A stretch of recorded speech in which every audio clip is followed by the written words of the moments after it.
Every brand has a grand opening plan. It lives in a beautiful PowerPoint. And then the location opens, nobody followed it, and everyone looks at marketing and says, why didn't this work? Today on Dear Frannie, I'm talking to Madelaine Reis, head of marketing at Biscuit Belly, a brand whose last two openings hit $50,000 in week one. Not because of a great deck, because of real ground level execution and a community that was warmed up long before the doors opened. If you're a CEO expecting marketing to deliver a miracle opening, this one's going to reframe some things for you. Let's go. Welcome back to Dear Frannie. I'm your host, Katherine LeBlanc, and today I am joined by a very special co-host.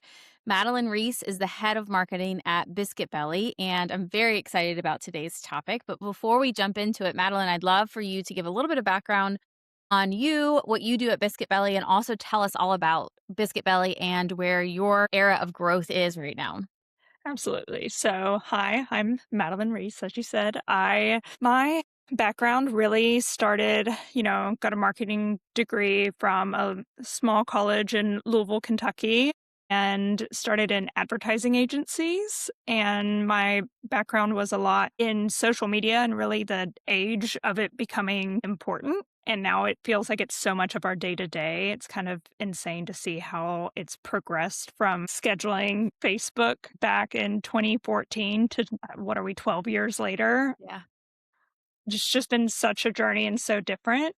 From there, I found myself in the restaurant space working for a local brewery based in Louisville, doing their marketing, photography, any of their print, menus, all those things. And then Biscuit Belly found me 5 years ago, brought me on as their director of marketing. And I've been with them ever since and have really seen them with just an exponential amount of growth. I started when the week they opened store number 4, and to see us at now store, technically we have 15 open and operating, but we've opened a total of 19 since the beginning in 2019. So it's been a very fast, rapid journey, and it's about to get a lot crazier.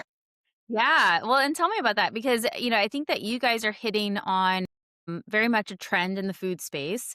And so you're seeing interest in the brand, like you said, kind of grow exponentially. And then in addition to that, you're seeing saturation of competitors come into market. And so there's this pull between, we have to open first and fast and, but we have to open right. And so tell me, what do you have in the pipeline and what does the rest of the year look like for you?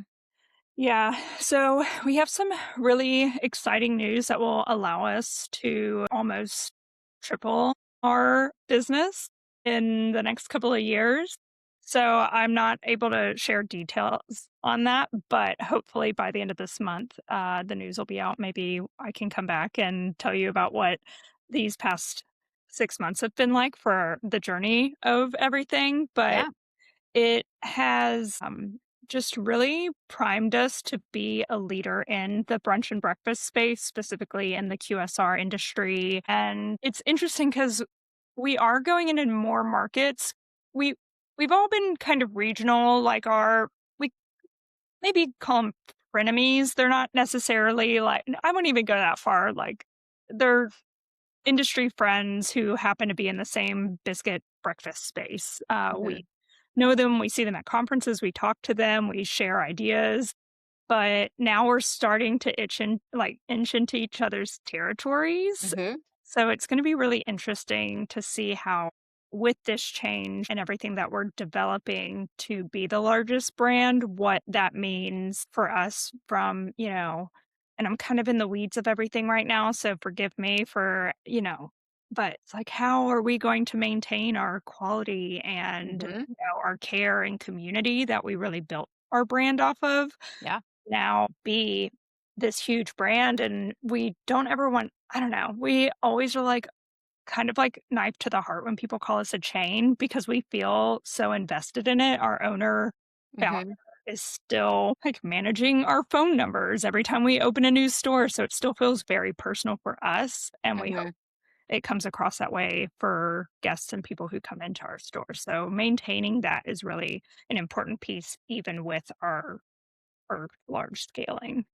Yeah, and I think that that's a question that every brand faces at your stage, right? So, and I'll tell you, going from the the pendulum shifts around store 25. And Okay. that's when it starts to feel uncomfortable, where I don't know how to maintain this community and I don't know how to maintain the tight knit kind of we're in this together, because now I am at scale and I've got to start operating in scale.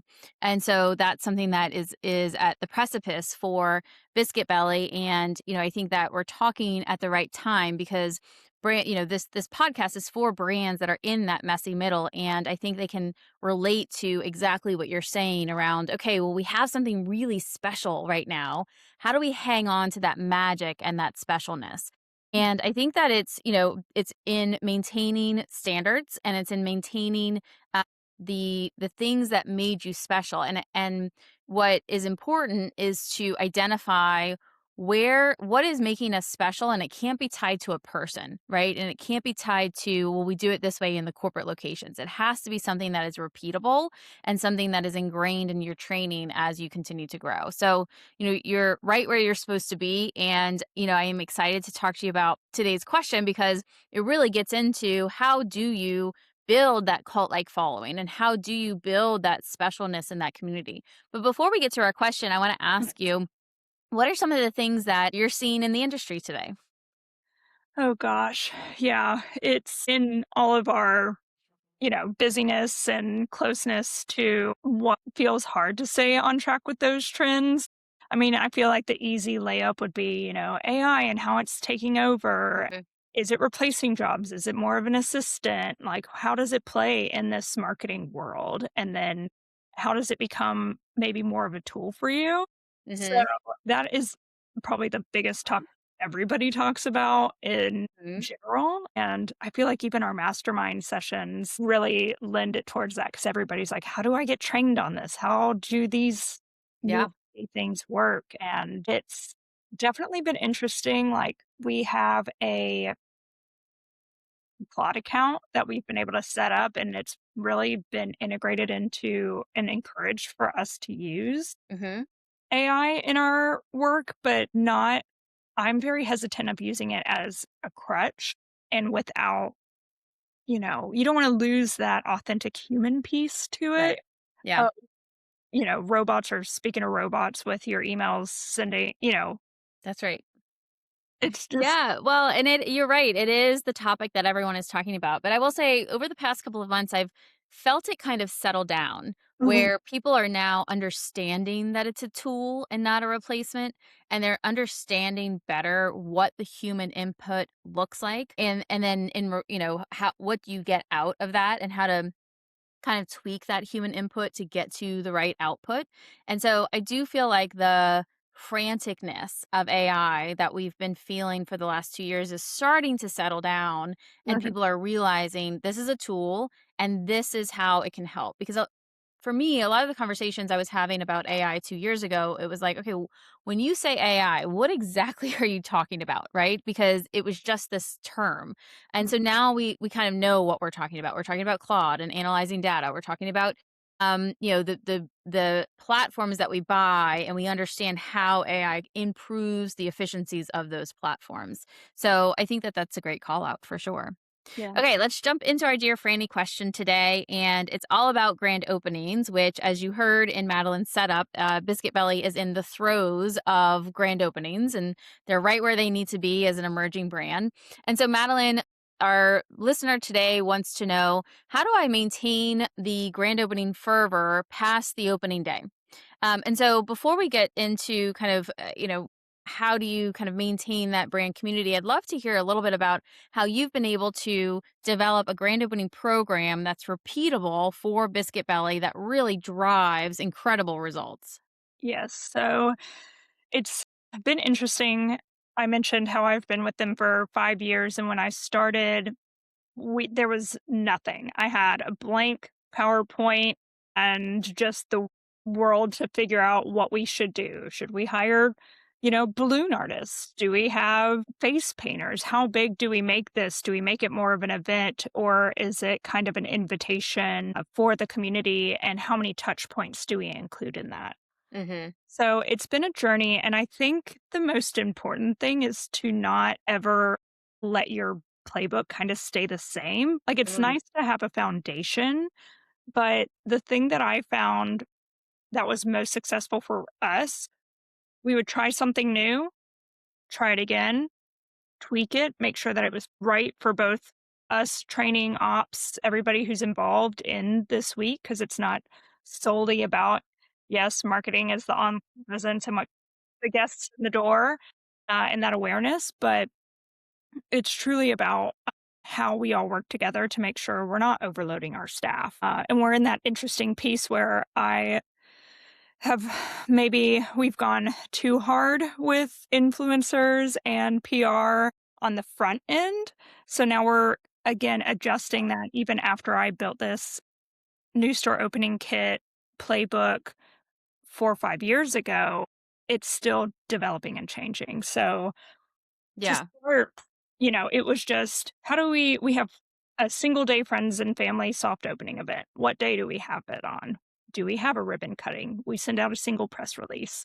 So getting those bare bones foundations was really important to see what we could build off of from there. Mhm. Slowly we started to see, okay, this is now a turnkey thing. Our PR trusted partner can handle that. That's off our plates. What can we add so that it's not stale? Mhm. Started implementing more community engagement, food drops, food pickups, catering, just like trial. And I will say we're very lucky in the food space. I know not all franchisees and franchisors are able to provide that type of trial before, that buy-in that you're trying to get from guests. You can't offer to go put in brand new garage doors for an entire neighborhood. Or can you? I don't know, maybe. Well, and I was gonna say, I think that's kind of bullshit because driving trial is the name of the game. And in food, especially, getting food in mouth is the number one thing that is going to help you get buzz and get attention. And if it doesn't, then you have the wrong product and your product isn't good enough, right? And Yep. so, any brand, even the non food brands that I go to and work with, I'm always looking at, okay, what is our sampling program? Mhm. Whatever the version of sampling is, whether, yes, you're right, you can't go install garage doors, but what can you do? What is your version of that sampling program so that people can get a taste of what you do, um, before they buy from you? And so it is possible. It is possible with every single thing. You just have to think about, what exactly am I selling? And I would argue, in your garage door example or in your like a home services piece, Yeah. you're selling you, right? You're building trust with you in order to say, yes, I can do this. And so it's, the networking piece and it's the thought leadership piece in your specific area that is going to drive the trust that you need to build in order to try the product. And I want to, I think before we get into more of the tactics, give me just so that everybody understands, like, Yeah. Madelaine is really killing it at Biscuit Belly with her openings. Tell me about the types of, and you don't have to share specific numbers, like Mhm. revenue numbers, but how many people are you getting through the door in your first couple of weeks and months? And what has been the impact of your program? And then let's dive deep into what the program is. Yeah, absolutely. We during our trial period, we feed probably anywhere between, probably close to over 1,000 people just in our food drops, friends and family weekend, and also the invitation of influencers. But and I don't mind. It's kind of like a celebration for us because our past two openings in Peachtree and Grandview, we both welcomed them into the 500 or 50,000 club within our first week, which is just incredible. So Wow. it's been and just for reference, we're used to seeing that, like, teetering close to, like, 40, so it's really, like, blowing it out of the water for us. I think our staff has done an incredible job at handling the volume that was not anticipated for these. Hmm. So, it's been on them to maintain, and, of course, they're still trying to train up and get their employees to where they need to be while also getting hammered Yeah. up with this very warm welcome that we've received from these communities. Yeah. So, it's been really impressive to see the show out in the numbers Hmm. for those, and that it seems to be a trend. Of course, these are just 2 stores that have opened within the past 2 months, and I think we'll be able to call it a trend after maybe Fayetteville opens, and hopefully we do the same numbers, which is Yeah. in 3 weeks, and that we have a bit more saturation in terms of competition. So we'll definitely see if that becomes, another challenge for us to overcome. But Sure. And look, when you have success, you have to repeat the success, right? And so it does become a challenge. And that but also when you do fall down, you can then diagnose, okay, well, what happened in the lead up that didn't happen, that didn't match what our successful locations did. And I want to kind of reiterate and kind of press on this pipeline build that you do. And so, when I join a brand and we're talking about grand openings and how do we maintain successful grand openings, it's all about building the pipeline. And how many people did you get into, whether it's your email program, whether it's a sampling program, whether it's pre-selling memberships or pre-selling anything, how many people did you get in the pipeline before you open? And that's an indicator of how are you going to open, because you don't want to open cold. You don't want to open and say, okay, I'm here. Now I'm ready for you to come in, because then you're spending the next month, 2 months, 3 months building up that pipeline. And so as a franchise, I think that one of the benefits that you get from being a franchisee is that you have marketers like ourselves on the team that says, no, no, no, no, we've got to warm up this audience before you open, or else you're going to open to an empty house. And so the way that Biscuit Belly has been doing that is through those food drops. And so I'd love to tell for you to tell us more about that, because you're coming at it from multiple angles. You're not depending on the just food drops through the training program. You yeah, mentioned influencers, you mentioned PR. I have a feeling there's probably some paid media behind that. And so tell me, how are you focused on that food and mouth, or is it an overall kind of net brand awareness strategy? And how do you think about that, and how do you get your franchisee engaged in it? yeah, we have, to be the classic marketing person of that funnel, with food trials being kind of that more bottom tier of driving that consideration for our guests and potential people in our area.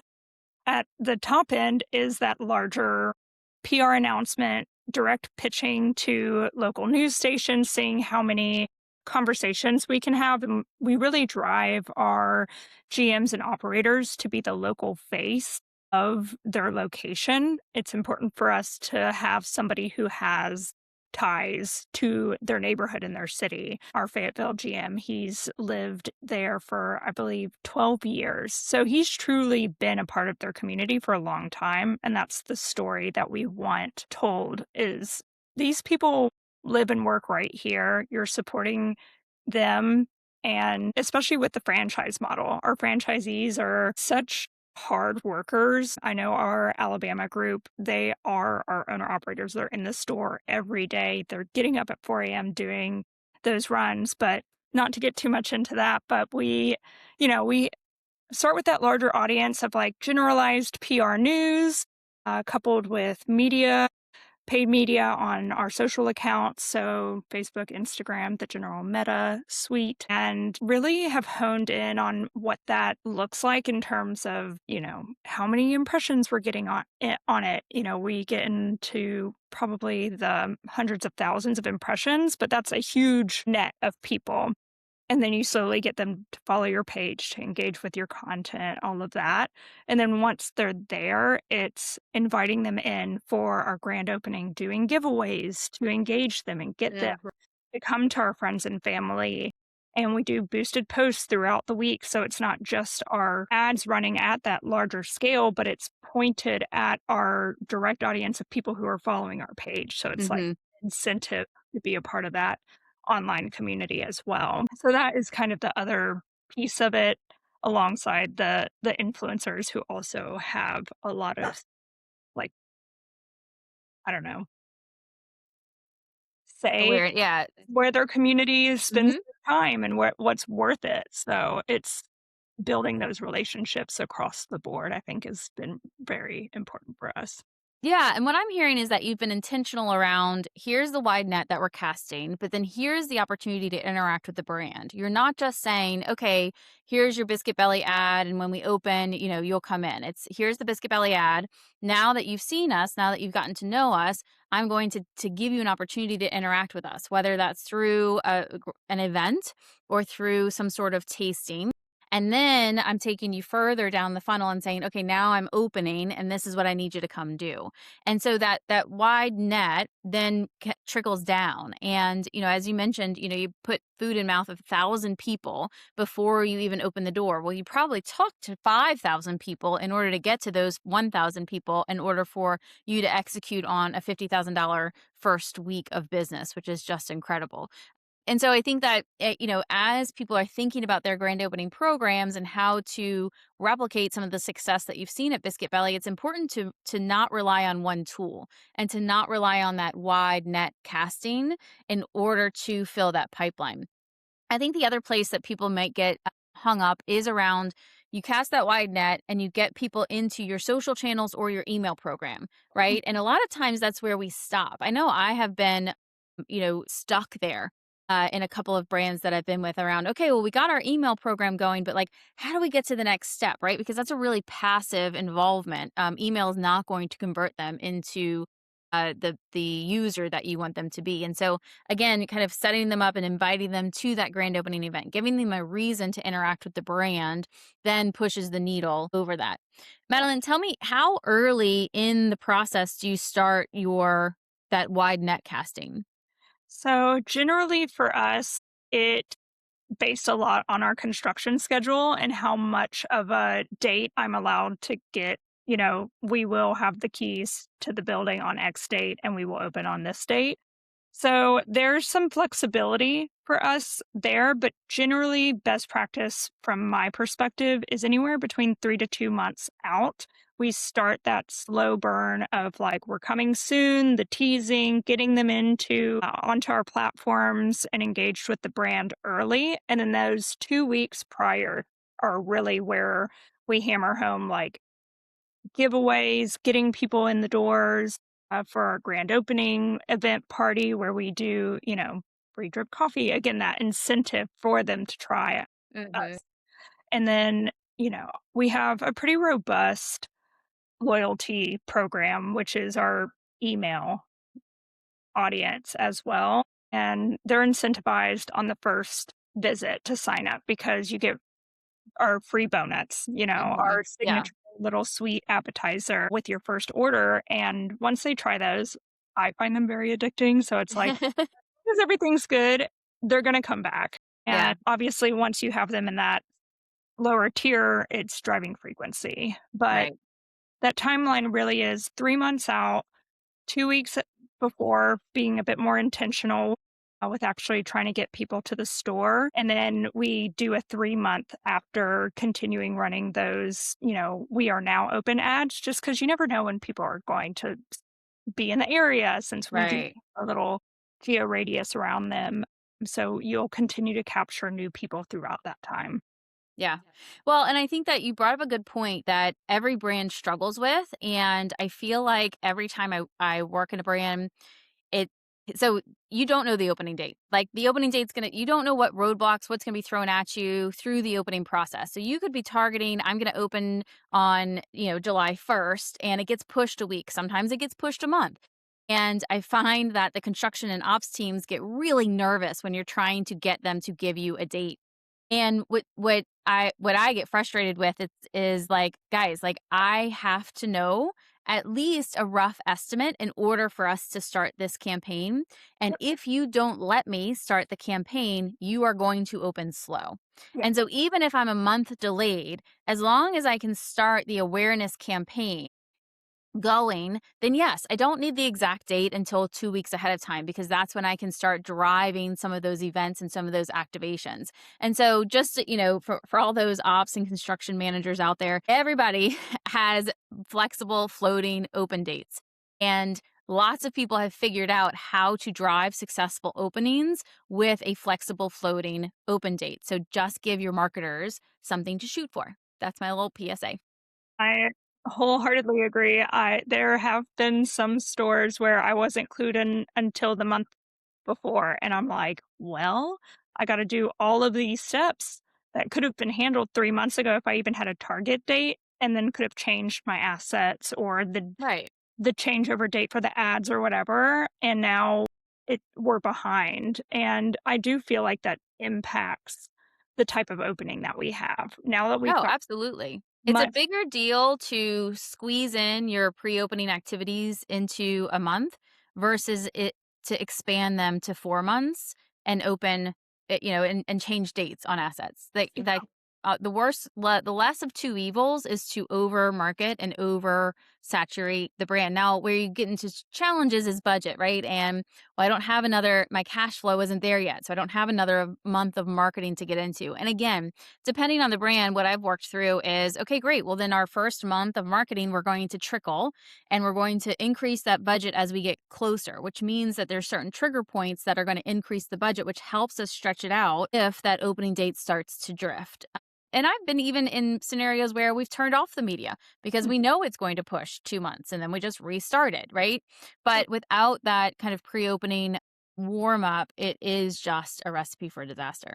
Yeah, and while I think, we're all kind of fearful of putting out wrong information or having to go back in and, be like, "LOL, just kidding, like, we didn't mean that."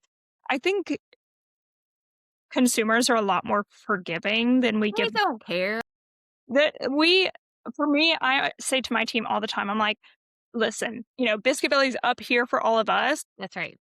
We are not the front of mind. Would I love for everybody to think about Biscuit Belly every day, of course, but we are not the front of mind for most people outside of the company.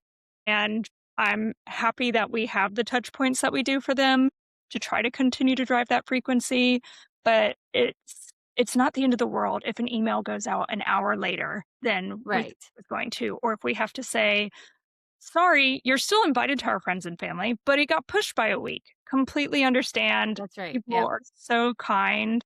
They they also have jobs and lives that throw them challenges, and as long as they're a part of the conversation, I think that, you know, it's worse to not do anything and then expect results versus doing everything that you can with what you have, and then Mhm. at least getting something, even if you maybe have a little hiccup of people are turned off by the fact that you didn't open when you said you were going to or whatever That's that right. That's right. I totally agree. Well, was. Madeline, thank you so much for talking to us about the success that you're seeing at Biscuit Belly. I know grand openings are tedious and they can be something that it feels insurmountable as far as how do I figure out how to scale this? How do I figure out how to make this bigger and better every single time? So, thank you so much for sharing what you have found to be successful at Biscuit Belly. No, thank you for having me, and yeah, if there's one piece of advice I could give to people to walk away with is just try, and my second piece of advice is find the right partners to work with. That will save you every single time, like, knowing you can trust them and that they're gonna do it and do it a great job, that is top tier over everything. Awesome. Well, thank you so much for joining me, Madeline. And I hope you enjoyed today's episode of Dear Frannie. If you know of somebody who needs to hear this, please share it with them. And if any of this sounded familiar, you are not behind, you're right on time.